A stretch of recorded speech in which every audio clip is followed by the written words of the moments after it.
but I'm not going to complain about it. Next up, for those of you who either brought medals to pin on him or rotten fruit to throw at him for messing up your lives for an hour or anything in between, to talk about the results of the big IPv6 only hour yesterday. We're going to have a whole group of people, but it's all being led, of course, by Randy Bush from IIJ, who's very slowly making his way to the top. So get those arms limbered up with the old tomatoes.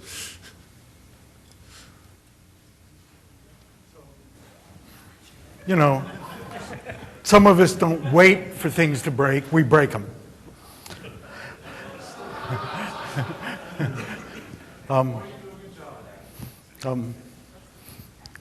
That's why Bugatti, who probably made the finest cars in the world in the 30s, somebody once winded him about the brakes, and he said, it takes a genius to make a car go. Any fool can make a car stop. So now we're going to measure the foolishness. And we have one measurement. If you remember the raising of hands, we now have a metric of, the extent of lying in the nanog audience. Because when you actually look at the statistics, not that many people made it. Now, some of the people were only fibbing. What happens was they moved to EVDO. That wasn't outright lying. I misphrased the questions. People ready with the pretty pictures? This is, that's okay. Who's first? Well, we've got Bill Fenner, and we've got Dwayne Wessels, and we've got Larry Blunk, who took different kinds of measurements. And first of all, Larry's a bloody hero because he and Dwayne essentially made this all work to the extent that it did. So they certainly deserve a hand. And Bill's Mr. Measurement over here came in late, unfortunately, and is having fun figuring out how to use Windows.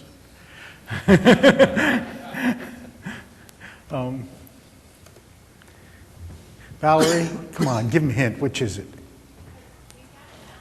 There we go.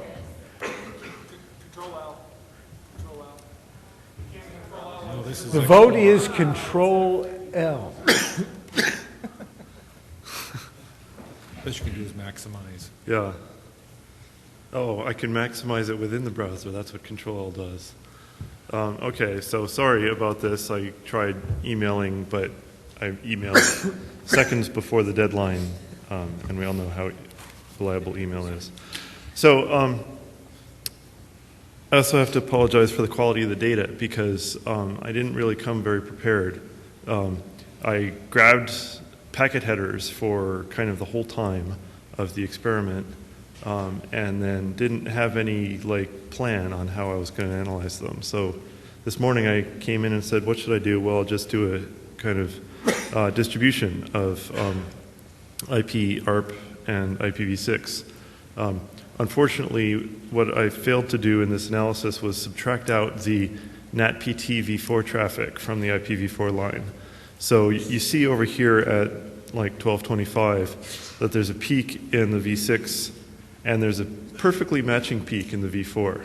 So that's because the traffic's being counted as both. The NatPT, the v6 is probably mostly NatPT, and so the v4 there is the v4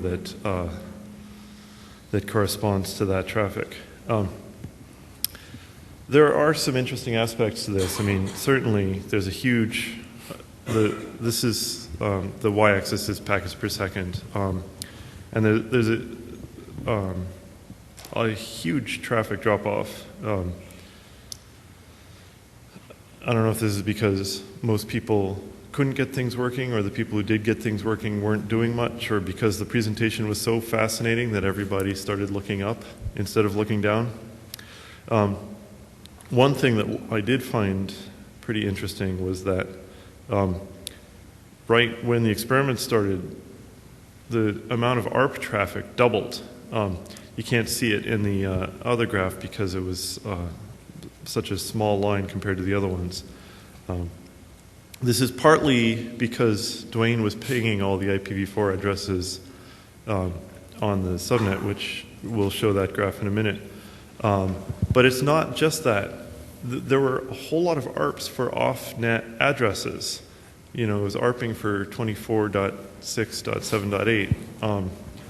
So some implementations seem to be making this off-net assumption or on-net assumption that if you don't have a default route, just ARP for it.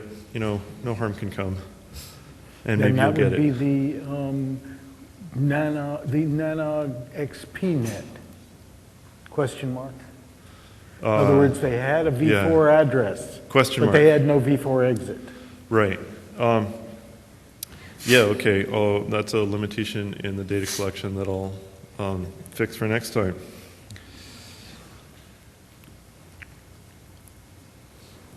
And then another piece of data that we collected was the MAC addresses associated to a given SSID. The two bottom ones, the kind of bluish and white ones, were the two V6 experiment SSIDs. The blue one was was the normal one, and then the white one was for XP. And even before the experiment, people were kind of evenly distributed across them. At the experiment time, the population of these SSIDs went way up, and the population of the normal SSIDs went way down. Larry pointed out that there's probably a data collection error here because the red and the brown top two lines are actually counting the same thing. So here's another instance of double counting. Because the nanog and the nanog-A SSIDs end up on the same back-end network. So you could kind of just imagine the top brown thing isn't there, and that's probably representative of reality. But the normal V4 stuff did go way down during the hour, as expected, because the SSIDs weren't even there to be associated with in the first place. All right, Dwayne, or did you have you had a graph?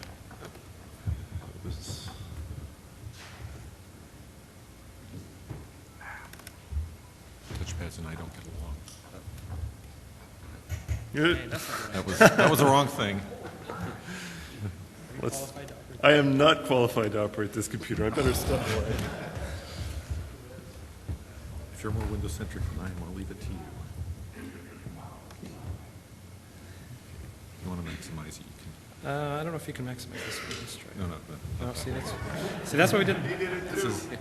This is try that. Windows. Try It's brain damaged. Okay, now you get to rotate it again. What you have is a whole bunch of so- Unix users trying to deal with Windows XP. So as Bill said, there's a box here which one of the things it does is pings all of the IPv4 addresses in the standard network, and this graph just shows the results of that pinging over time. I think there was a break right before the V6 hour, so there was a little drop off there. But then right around 12 o'clock, there's a steep drop off.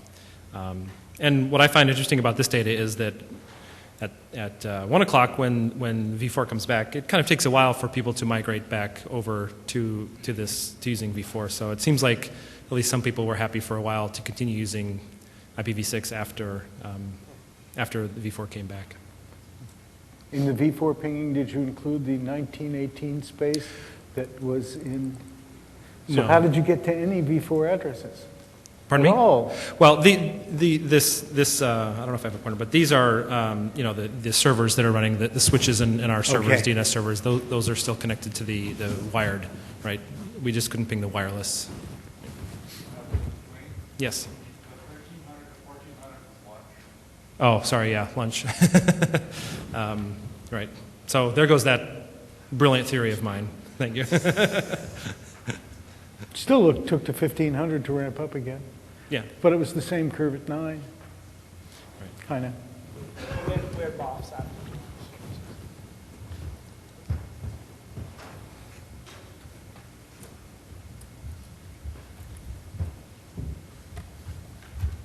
Larry brings his own. Was quick enough to get it. Yes, yes, we found new hardware. Thank you.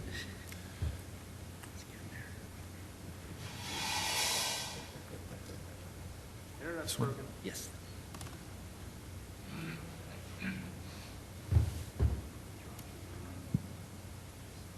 Let's see. Okay. So I was responsible for getting the NAT PT stuff to work. I hadn't originally planned on implementing it. I had found this one implementation a couple weeks ago, and I briefly looked at it, but hadn't tried it out. The initial plan was to use Cisco to do NAT PT, but we had some issues getting that to work. So as a kind of last-minute thing to try to get something working, I downloaded this Linux implementation, and we have a laptop that's running a Cacti stats collector. So I put it on there. The problem was that it only has one Ethernet interface, and we have multiple networks, so we put that on a trunk port on the switch and configured 3 separate VLAN interfaces on the trunk port on the laptop. And then we were able to get that running. There are some issues with this implementation. It doesn't seem to have gotten a lot of actual usage and testing. It's user space based, so it puts the interfaces in promiscuous mode and basically just listens to all the packets and does the translation in user space. So I won't go over NAT PT in too much detail. It's just basically you use DNS to spoof v6 addresses. You do a lookup for a record, and if there's no quad A, then you synthesize a quad A and translate it into v6 address space, and the NAT PT daemon maintains the mapping from the v4 address to the v6 address. So there were some issues. The daemon appeared to be repeatedly hanging, and restarted it numerous times to get it working again. Although it did seem to work better during the v6 hour, so I have a theory now that the problem was that it was only configured to listen on the v6 and IPv6 networks.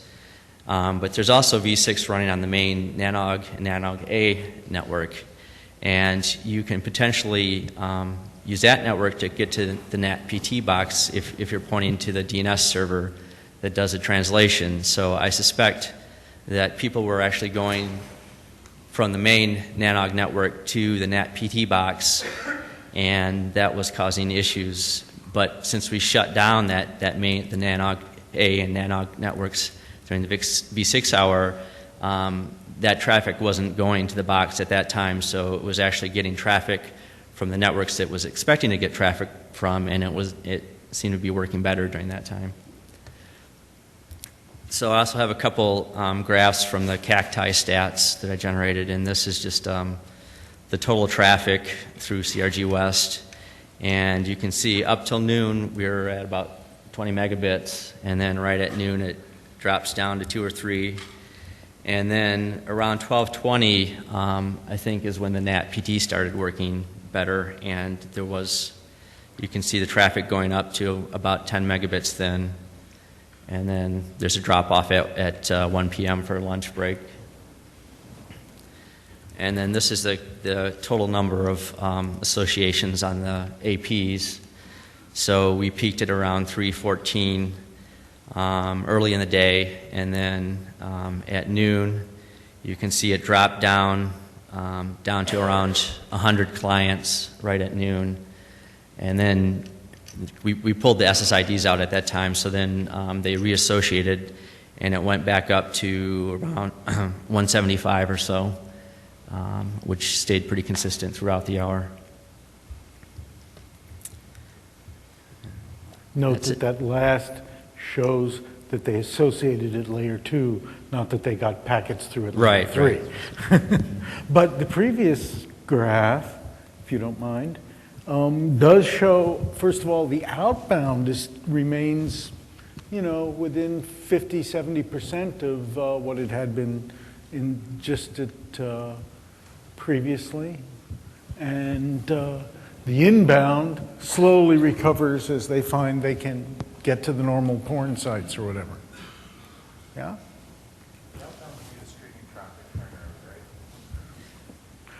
Correct. There would be some component of the streaming traffic that was going on.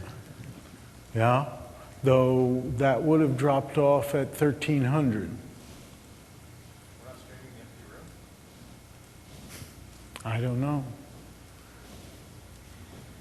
When we actually stream and don't. Jason? Did we continue streaming at 1300? Yep. It's a different network since David. Pardon? That's the egress. That's the upstream ISP connection egress. So everything goes through, Okay. is reflected on this graph. So other questions? Other observations?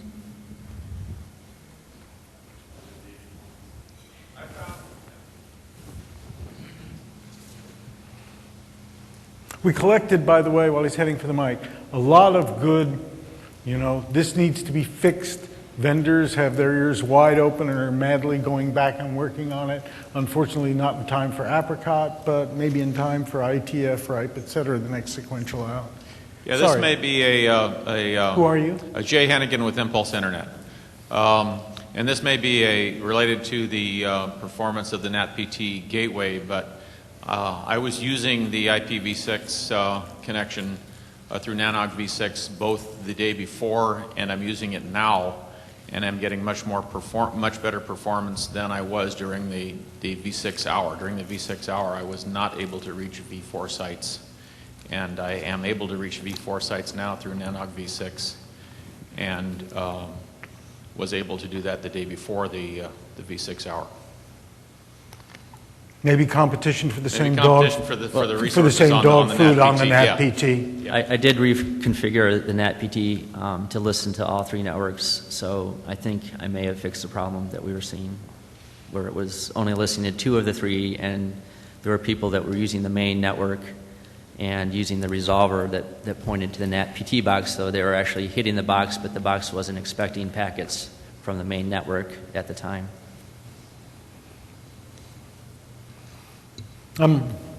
Thanks for sampling the dog food. I think we move forward significantly, and thank you all.